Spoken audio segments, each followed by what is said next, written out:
Vancouver Island is home to one of the world's most diverse ecosystems.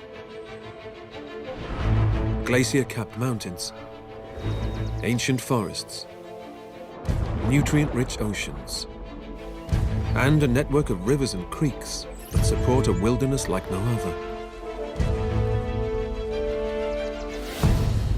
But one creature stands out above all the rest: the Pacific salmon. Virtually all life here relies on its existence. As summer draws to an end, the island prepares for an invasion of salmon, a spectacle that fuels the region's rivers of life.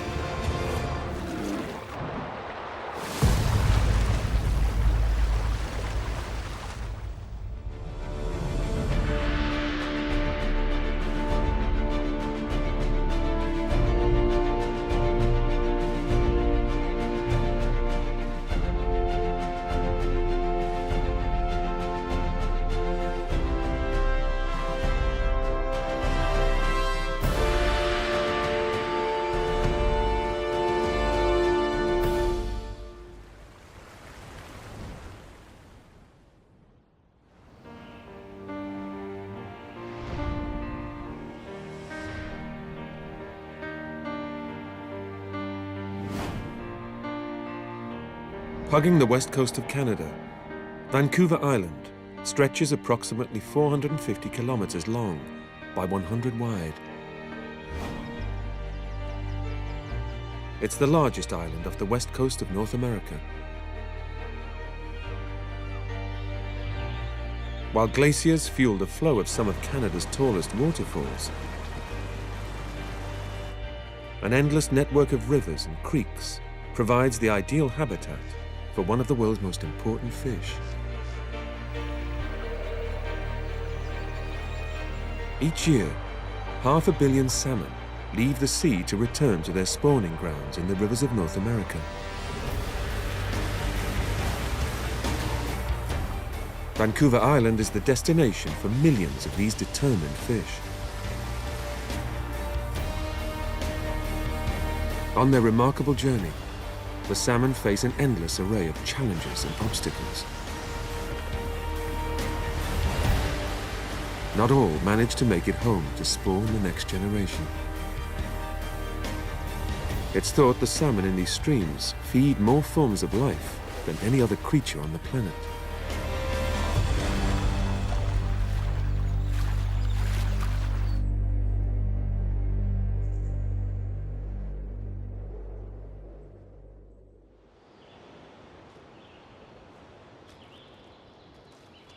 It's late summer on Vancouver Island shores, and the temperature is beginning to drop.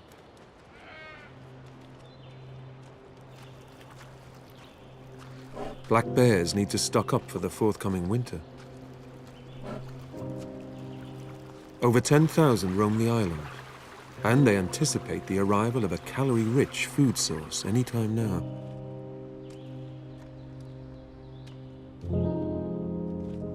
But they'll have to remain patient. For a little longer at least.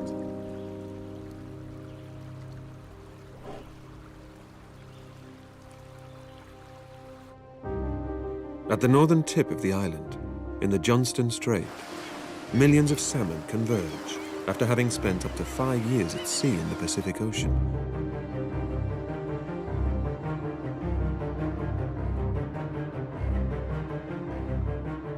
This is the first stage of their testing journey. And although the black bears lie further inland, another predator is eager to greet them.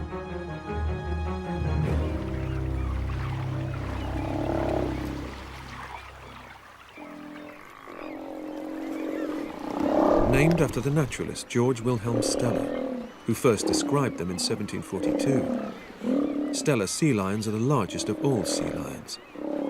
They can reach over 3 meters in length and weigh more than a ton.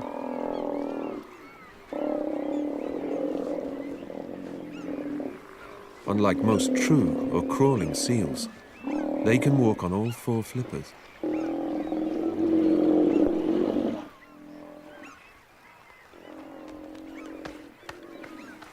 sea lions also have visible ears and are often much more vocal than their counterparts.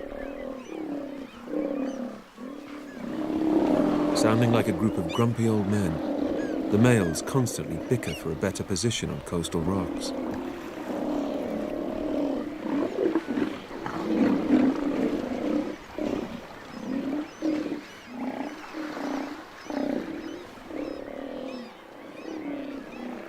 Stellar sea lions need to eat around 6% of their body weight each day.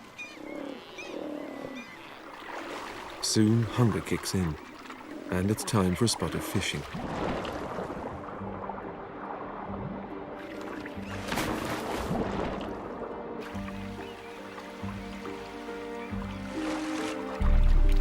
Sea lions may seem cumbersome on land, but underwater they become streamlined and sleek.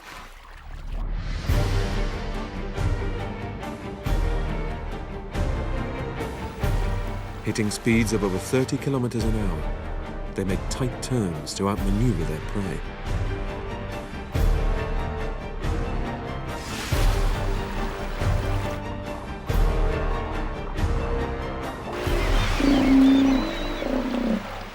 Victims are captured, shaken, and torn into more manageable chunks.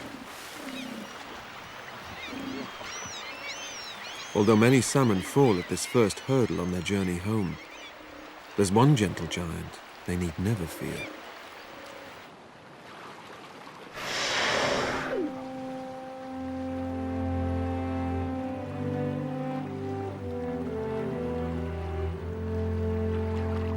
Humpback whales can reach 16 meters in length and weigh more than 36 tons, making them the 5th largest animal on the planet.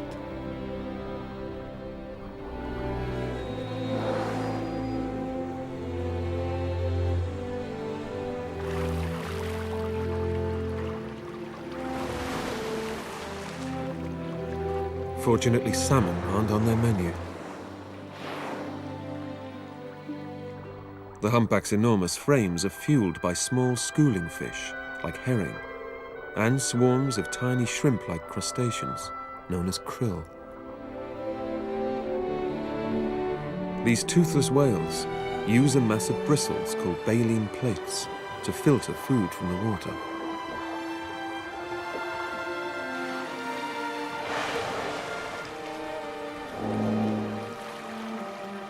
Like the salmon, the humpbacks are also about to embark on a mammoth journey.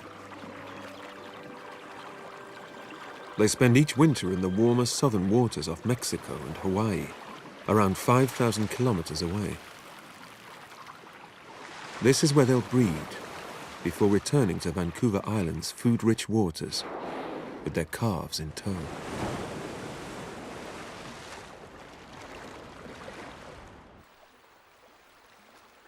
But one whale never leaves the region, and this predator can have a taste for salmon.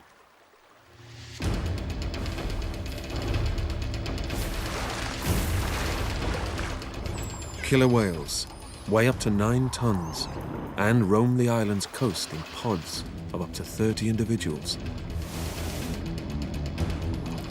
Unlike humpbacks, they have over 20 pairs of conical interlocking teeth. Also known as orcas, named after the Roman god of the underworld, they hunt in packs and are often referred to as the wolves of the sea. But this particular pod poses no threat to the salmon. These killer whales hunt mammals.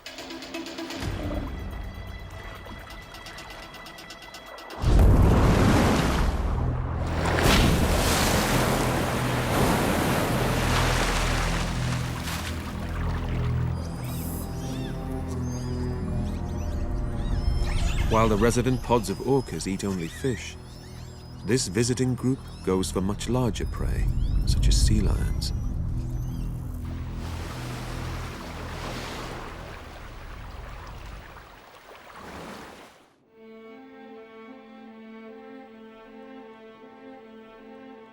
As shoals of salmon commence their return to Vancouver Island, another creature prepares to leave. In East Soup Park, on the southern tip of the island, thousands of turkey vultures gather, creating a unique spectacle. They are the masters of soaring flight.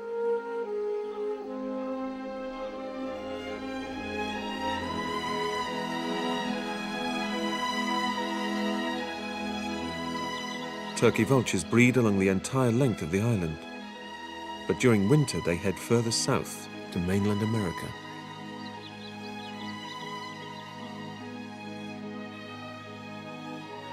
On reaching the cooler coastal air, they form large flocks or kettles, waiting for the right conditions to cross the sea.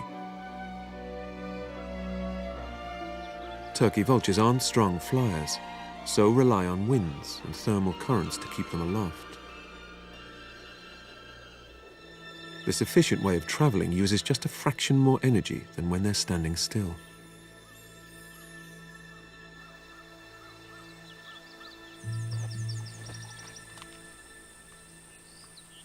Like all vultures, they have excellent eyesight.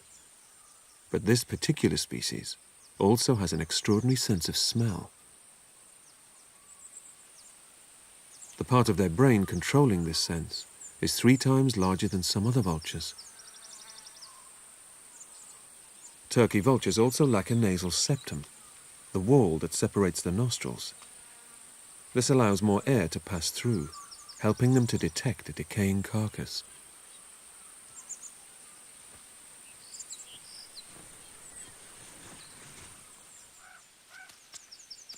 Carrion makes up the majority of their diet. They lack the sharp beak and talons used by other birds of prey to make a kill. Their feet more resemble those of a chicken.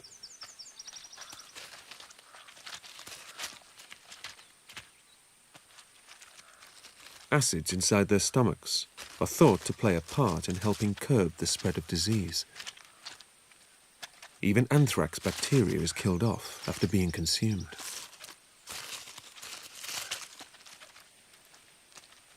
Despite their decaying diet, turkey vultures are one of the cleanest animals around. Constant preening and a featherless head keeps germs and microbes to a minimum. Along with drying and warming their bodies, this spread wing stance in the sun also bakes off bacteria.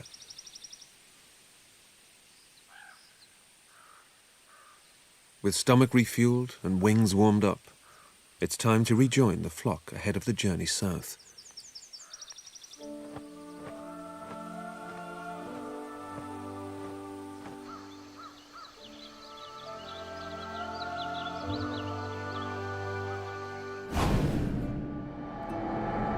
"100 kilometers further north, along the Englishman River, one creature is busy stockpiling food for the winter ahead.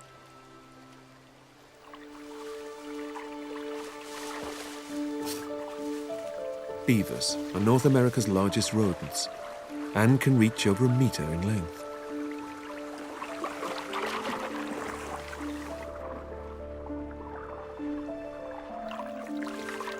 Most of their time is spent building dams along the region's fast-flowing streams.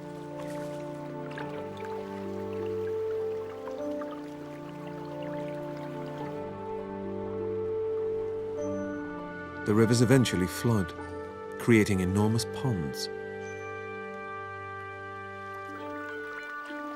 This way the beavers can remain in water and reach their favorite trees without having to travel on land.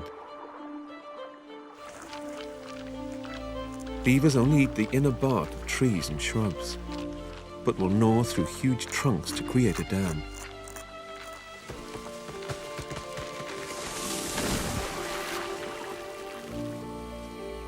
Their front teeth never stop growing, and this constant chewing prevents them becoming too long.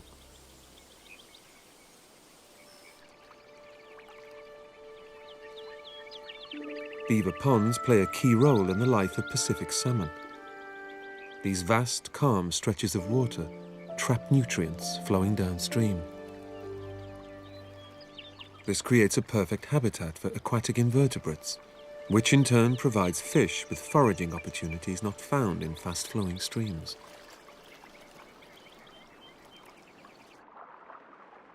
These juvenile salmon hatched 6 months ago following last year's spawning. They'll spend the next year or so in these freshwater nurseries before they're large enough to head out to sea. At around 3 years of age, they'll return to this exact stretch of water to breed.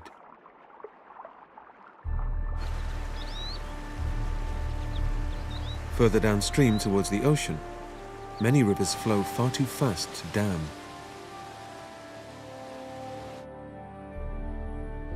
A stretch of mountains running the entire length of the island gives rise to some of Canada's most spectacular waterfalls.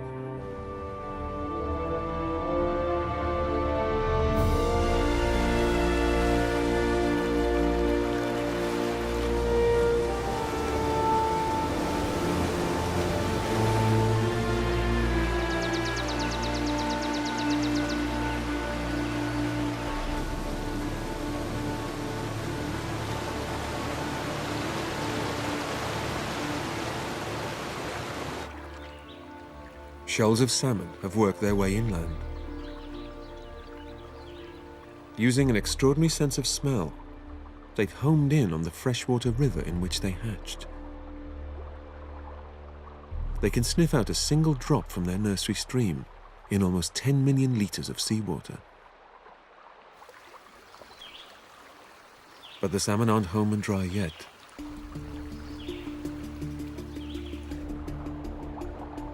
They pause and prepare themselves for the obstacle that lies ahead.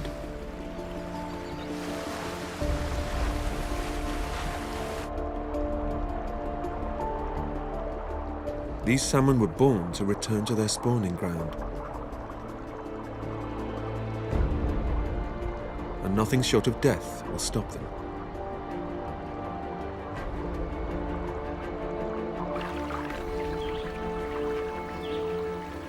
Racing towards the fall, they launch themselves into the air.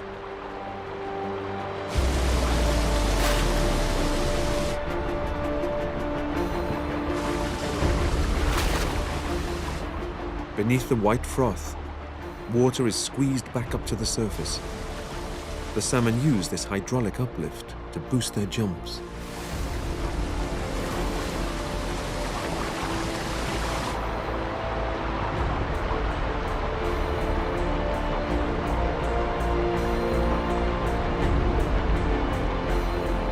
Initial leaps are rarely successful.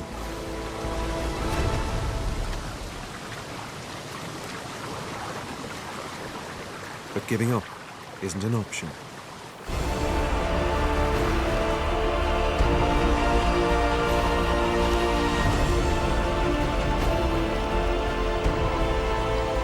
Eventually, perseverance pays off.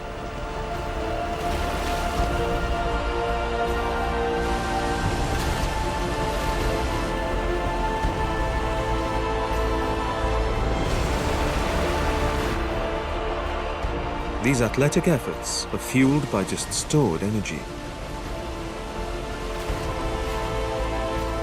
The salmon ceased eating and drinking as soon as they entered the freshwater rivers several days ago.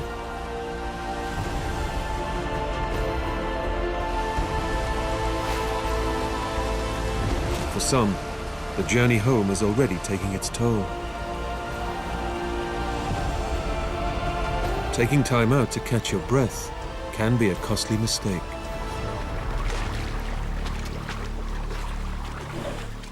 Especially in black bear territory.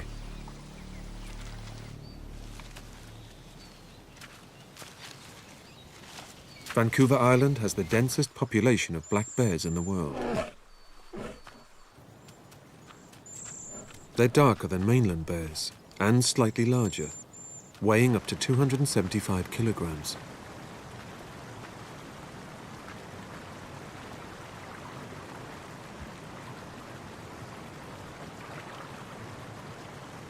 Although largely vegetarian, feeding on grasses and berries for most of the year, they are the island's largest predator.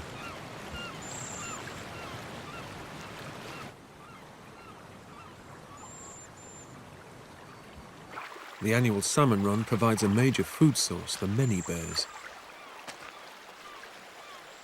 The brain, eggs, skin and back muscles contain high levels of fat, and it's these areas the bears focus on.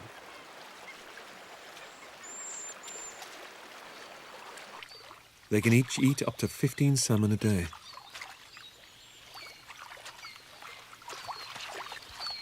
Four-centimeter curved claws and a set of flesh-tearing teeth aren't the only qualities keeping black bears at the top of the food chain.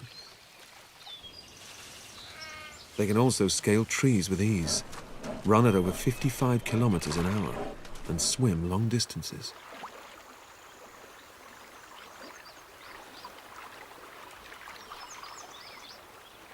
To top it off, their sense of smell is 7 times sharper than a bloodhound's. Despite these impressive attributes, catching live salmon in these deeper waters is easier said than done.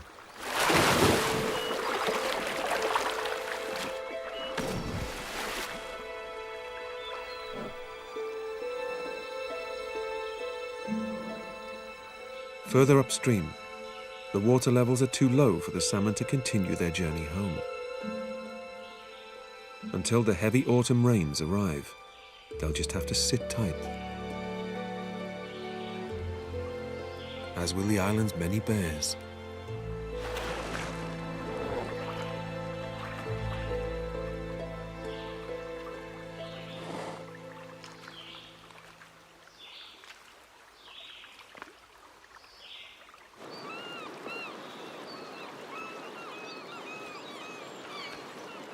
Black bears play a vital role in Vancouver Island's ecosystem. Not all salmon are completely consumed after being carried into the forests, and this has a significant effect on the surrounding land.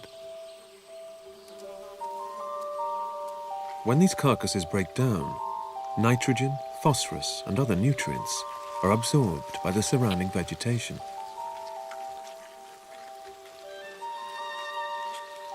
Up to 70% of the nitrogen in some areas comes directly from the fish. Trees taking root close to salmon rivers grow 3 times faster than those next to fish-free streams. Here, Sitka spruce take just 86 years to reach a thickness of 50 centimeters, rather than the usual 300 years. Vancouver Island is home to the tallest Sitka spruce trees in Canada, possibly the world. Some reach heights of over 95 meters, taller than a 30-story building. Sitka seedlings, however, have a difficult time starting out. Dense mosses and smaller plants carpet the forest floor, making it difficult for them to take root. But many are given a helping hand. Fallen trees repay hundreds of years' worth of benefits by acting as nurse logs. Seeds landing on these downed giants already have a height head start, as well as an open area to germinate and develop. Over 90% of Sitka seedlings here start out this way. Fungi also feed on the decaying trees and play their part in recycling nutrients.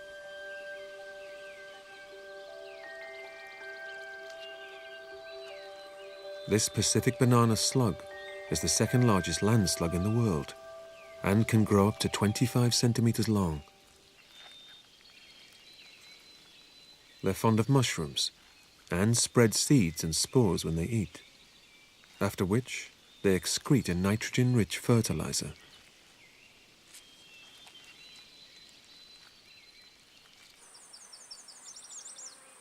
Possibly the most important tree on the entire island is the western red cedar. This particular giant is over 18 meters in circumference and almost 60 meters tall. It's the largest tree in Canada and the largest red cedar in the world.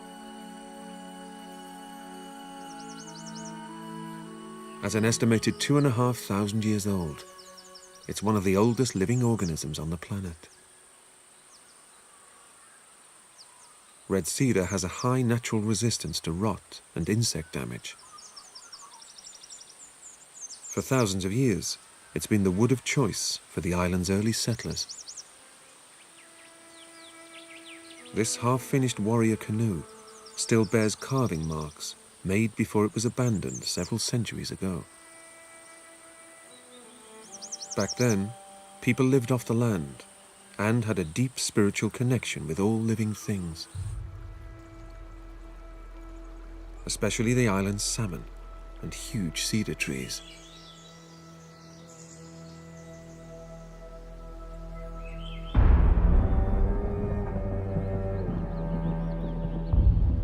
Cedar-carved totem poles preserve stories of encounters, adventures, and accomplishments by the various clans.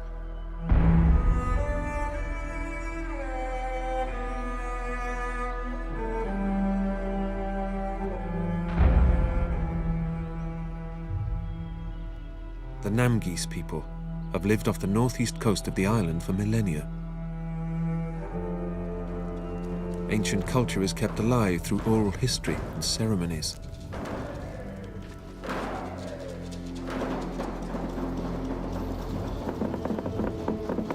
Their ancestors relied on the island's salmon for survival. Even today, the fish are revered, as are the rivers around them.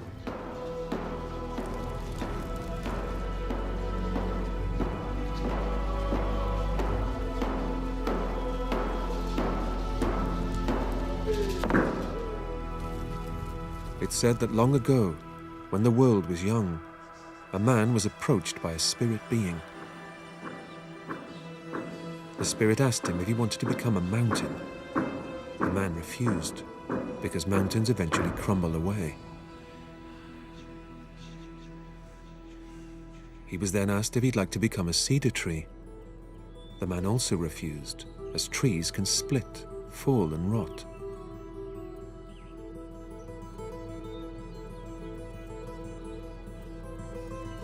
On being asked if he'd like to become a boulder, the reply was also negative. Boulders crack and crumble. Finally, when asked if he'd like to become a river, the man answered yes. The spirit then pushed the man down, saying, "There you will be a river for as long as the days dawn in the world, and you will be full of salmon so that your descendants may never starve."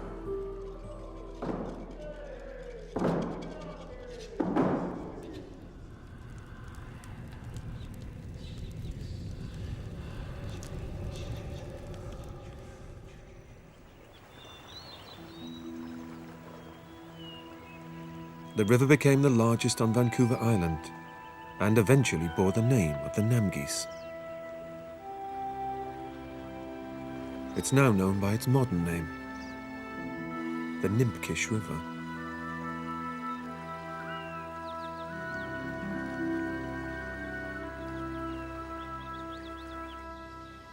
Before reaching the sea, the island's network of rivers feeds over 2,000 separate lakes. Nitinak Lake lies so close to the coast, it contains mostly salt water.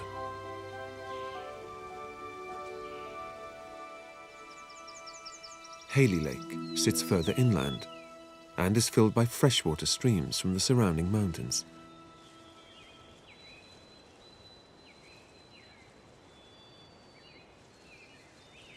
On these inclines, one creature makes the most of the autumn sun before bedding down for winter.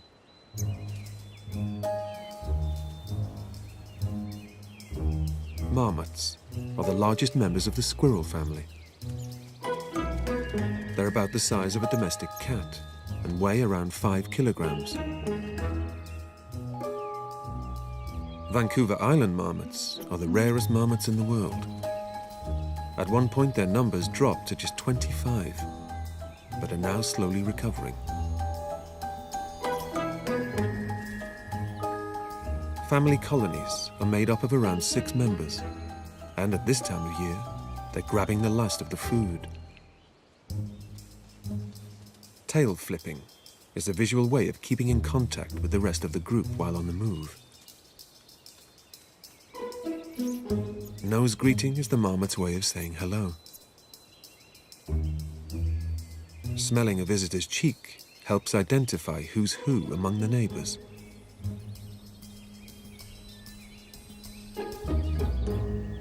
Most marmots live above 1,000 meters, where open alpine meadows provide a variety of grasses and herbs.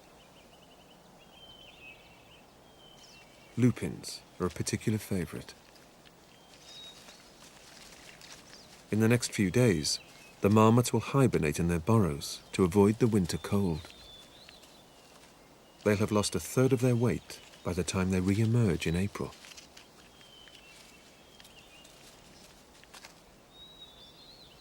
But not all family members are hungry. Sunbathing on boulders helps to cool and regulate the marmot's body temperature. These elevated vantage points also provide a lookout tower to spot predators.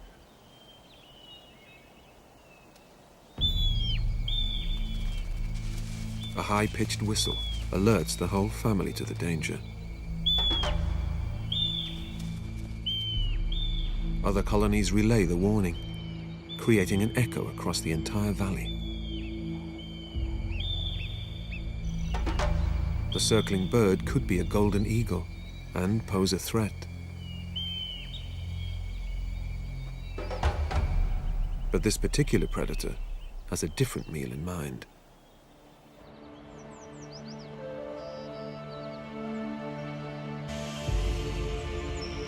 The bald eagle is the most iconic bird in North America. It has a wingspan of over 2 meters and can weigh up to 5 kilograms.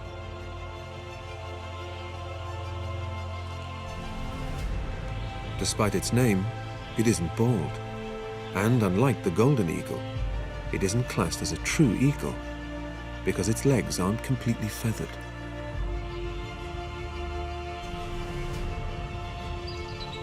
However, it's the only eagle exclusive to North America and the only member of the sea eagle family living throughout this range. Bald eagles are expert at fishing. Fish make up around 90% of their diet, and salmon is of key importance.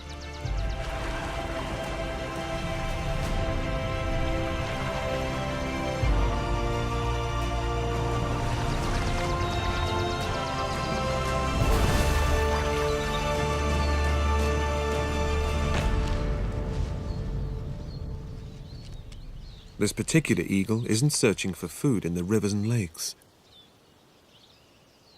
Hunting fish requires lots of energy, and it's thought that only 1 in 18 missions are successful. Panting helps to regulate body temperature.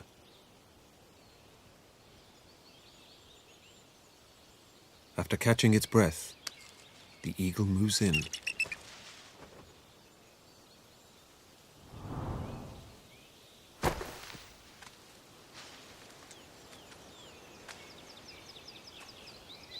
It shields the find from other predators, an act called mantling. Dead or discarded salmon make up a major part of the bald eagle's diet. This bird is no fussy eater, and a black bear's leftovers are a welcome meal.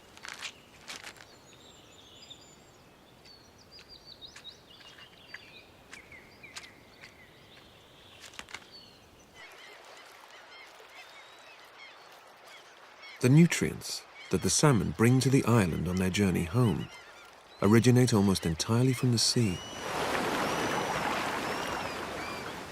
Vancouver Island has some of the most food-rich shores on the planet, which are home to an abundance of marine creatures.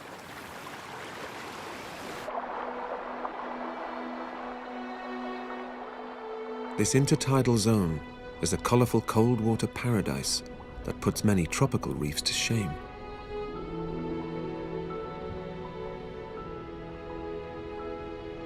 In summer, super-rich plankton blooms give aquatic creatures a huge steroid boost.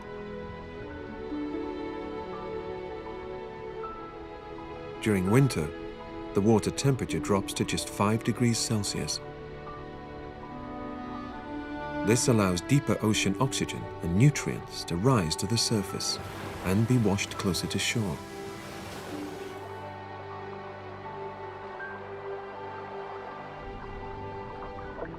Barnacles sweep for plankton with their fan-like feet.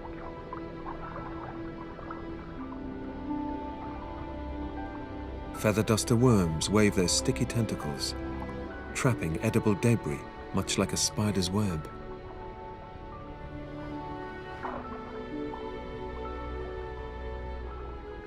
Starfish here grow to enormous sizes. Some, like the sunflower star, reach up to a meter across.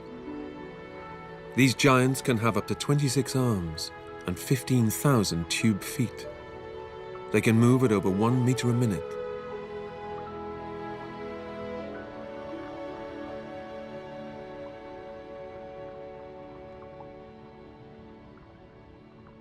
Many tidal creatures prefer to keep a low profile.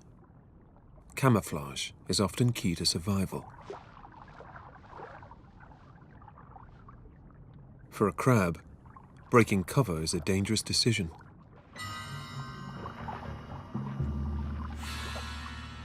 The intertidal zone is patrolled by a monster.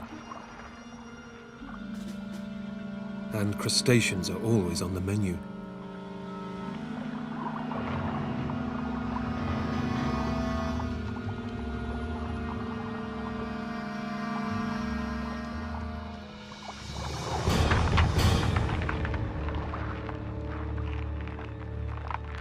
The giant Pacific octopus is the largest in the world.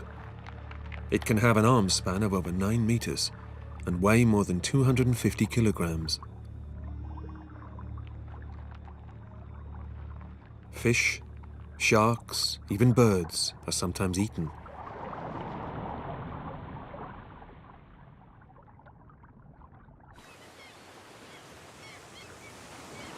Predators aside, the intertidal zone can be one of the most violent habitats.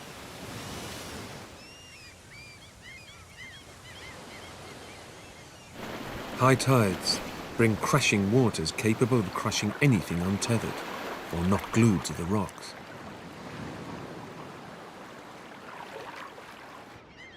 Low tides can expose plants and animals to hot sun, fresh water, and dehydrating air. In one location, boiling sulfur-saturated water is even thrown into the mix. On the western side of the island, on the shores of Maquinna Provincial Park, lies evidence of the island's volcanic past.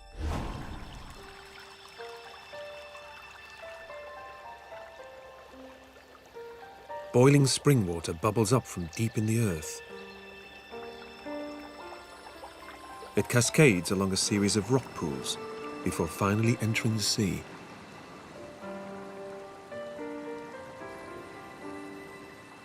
This part of the coast lies on a fault in the Earth's crust, an enormous crack traveling deep beneath the surface.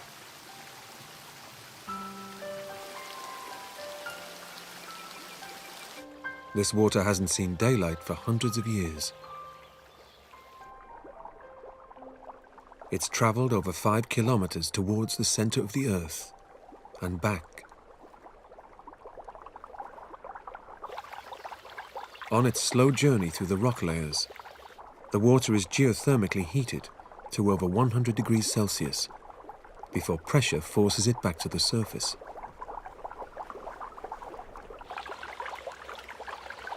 The water re-emerges at around 50 degrees, having absorbed high concentrations of minerals.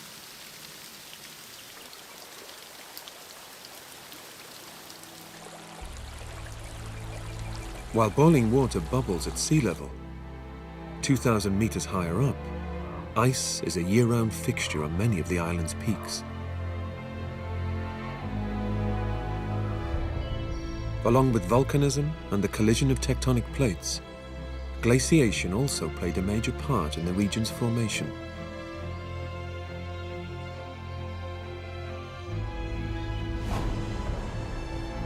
Around 10,000 years ago, the Comox Valley was buried beneath a sheet of ice more than a kilometer thick. As it moved, the glacier gouged valleys out of the land below. The climate eventually warmed, and the ice sheets melted. Most of it, at least. The Comox Glacier still looms over the valley. It's the largest glacier on Vancouver Island, and is another reminder of the region's dramatic past.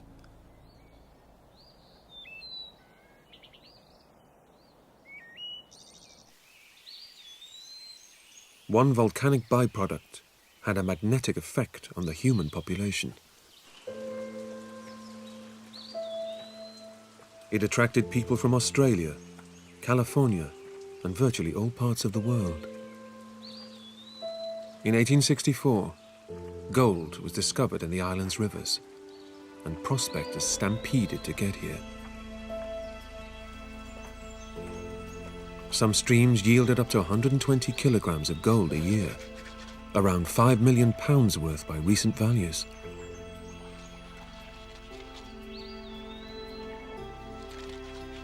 When animal trapper Joe Drinkwater came across the precious metal in one particular creek, he set up a vast gold panning operation. Dried up riverbeds yielded a huge amount of the precious metal. Joe soon became rich. Further along the valley, Joe also discovered Canada's tallest waterfall. At 440 meters, Della Falls is 8 times taller than Niagara.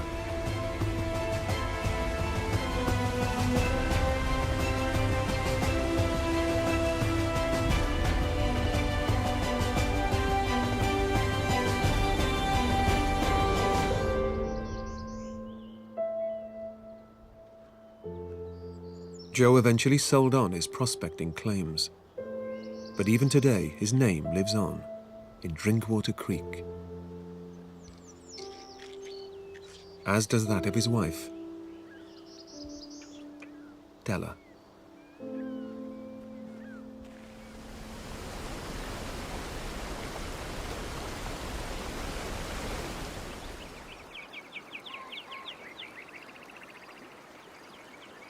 It's early October, and many of Vancouver Island's upper streams have dried to just a trickle.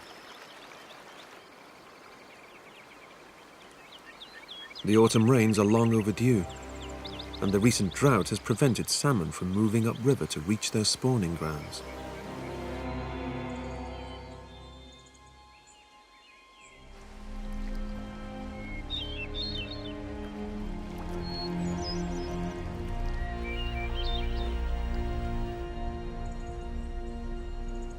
But it appears change is in the air.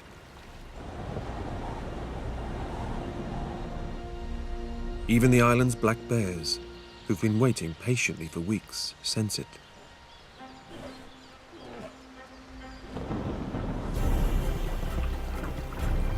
Soon the rivers are in full flow.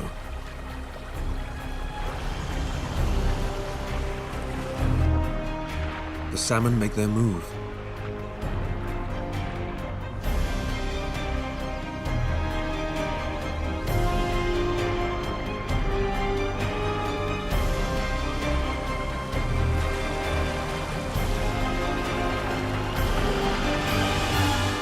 So do the bears.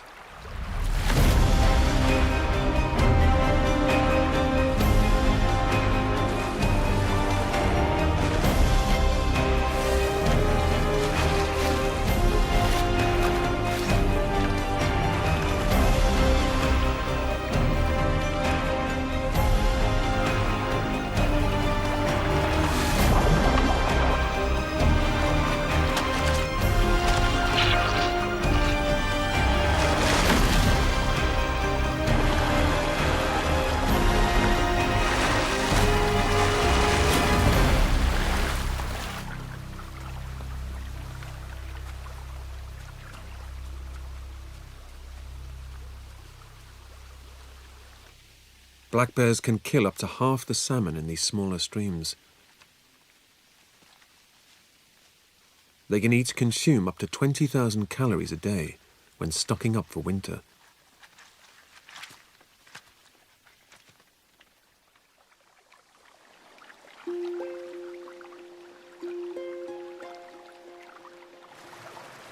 Despite the deluge of rain, the rivers remain relatively clear and free of debris.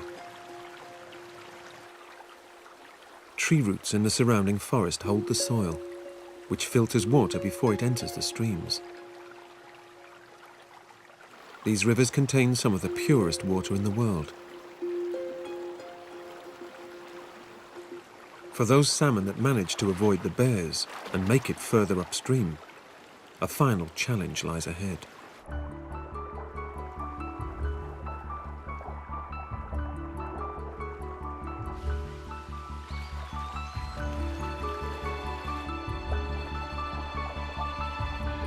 Males at this stage are often gaunt, with hooked jaws, humped backs and battle-torn fins. Many females display large white patches of bruised and diseased skin.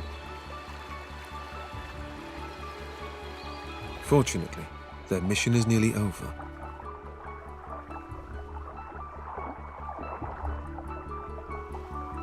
Females jostle for position above the best places to lay their eggs.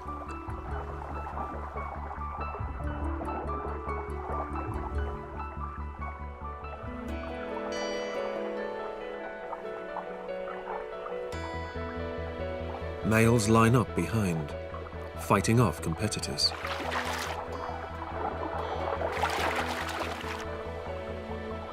Finally, the female chooses her moment and lays a batch of eggs.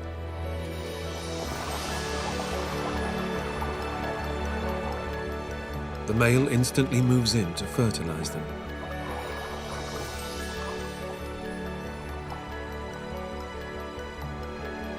Female salmon lay around 3,000 eggs in a series of nests. Each one is covered by gravel to protect against predators and to prevent the eggs from drifting away.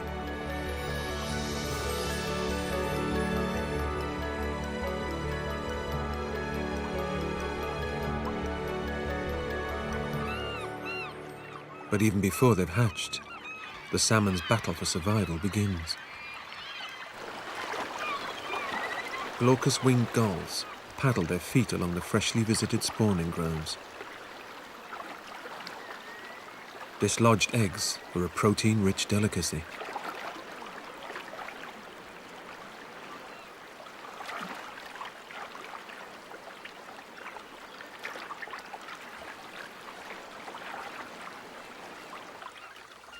Dippers usually eat aquatic insect larvae, which they dive to collect from the river bottom.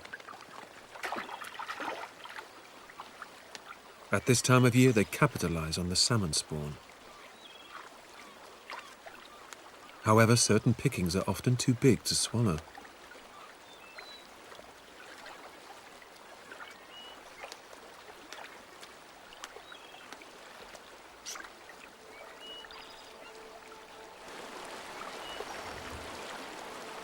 Only 10% of salmon eggs will successfully hatch. For every 1,000 laid, only 4 will make the journey to the ocean and back again. These adult salmon are ultimate survivors. Their job is done. They've passed the baton to the next generation, and this final act marks the end of their life.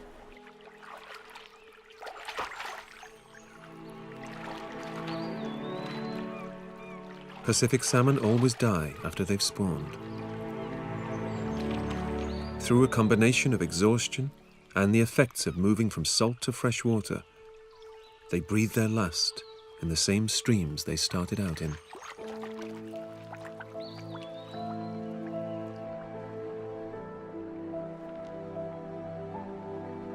Their decomposing bodies release nutrients that feed the aquatic food web.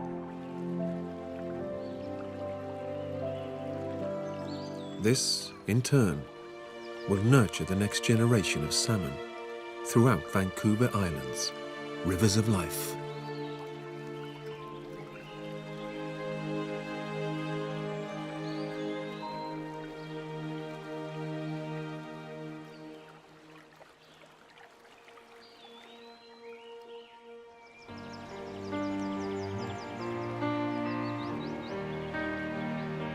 Vancouver Island is a diverse wilderness.